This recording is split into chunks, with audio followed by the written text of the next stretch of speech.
This segment is sponsored by the Columbus Bar Association. Well, maybe you've gotten used to a car or two from your mom or pop. Maybe they've handed that down to you, a used one at that. Well, maybe you ventured onto a used car lot when you're looking for a vehicle. Well, today we have some advice for all of you out there in the market for a car, or maybe you're going to be in the market for a used car here in the near future. Attorney David Lau is with us from the law firm, Clark & Lau, and he's with us to share some lawyerly advice, as you always do. Yes. Yes, and today we're talking about cars. Used cars. Used cars, yes. Is there I mean, we have to be concerned when buying a used car. Definitely. Usually, well, number one, when you go to a used car lot, you go in with being suspicious. Okay. So suspicious, why? Because you don't really know what's under the hood mechanically. And let's face it, the used car salesman wants to sell the car. Right.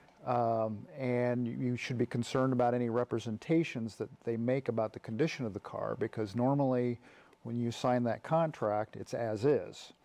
And you can't go back if the transmission goes bad or something goes bad and say, hey, you know, there's a problem with the car, I want you to fix it, or I want you to take it back, because the lemon law doesn't apply to used cars. Used cars do not apply to that. Okay. Right. So what is the procedure usually? Is it okay to bring a mechanic or take that car off the lot to go visit a mechanic? I would say a reputable used car dealer, if they believe in their cars, should have no problem with you either bringing a mechanic or allowing you to take the car to an independent mechanic to have them look at it. Is there ever any kind of a guarantee at all placed on a used car? There's no guarantees on them. Warranty at all? Nothing? Some places, like if you buy a certified used car, they come with a warranty.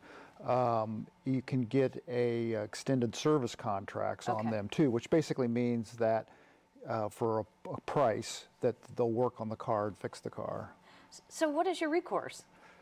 Unfortunately, under those circumstances, a lot of times it's not very good, because when you sign a contract that says I'm buying it as is, there's no representation as far as the condition of the vehicle. Okay. So that's why at the front end you have to take all the precaution as far as trying to have a mechanic look at it, which I think is the best advice you can. It sounds like good advice. Yeah. Okay, so we know there are things like Carfax out there where you can check how many owners, supposedly whether or not it's had a collision. Right. Is that reliable? It's not as reliable as they lead you to believe. Really?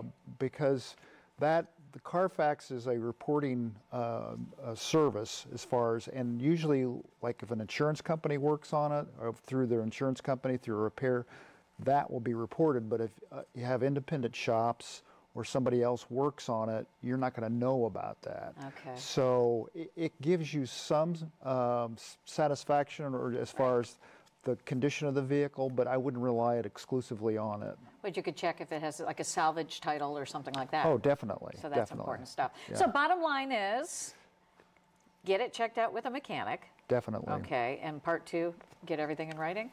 Get everything in writing. Gosh, I think I can do your job. Did you know that? And I think I said Lau earlier, David Lowe. I'm sorry for that. That's okay. Well, good to see you. Thank you. Thank All you. great advice. We appreciate that. Thank you.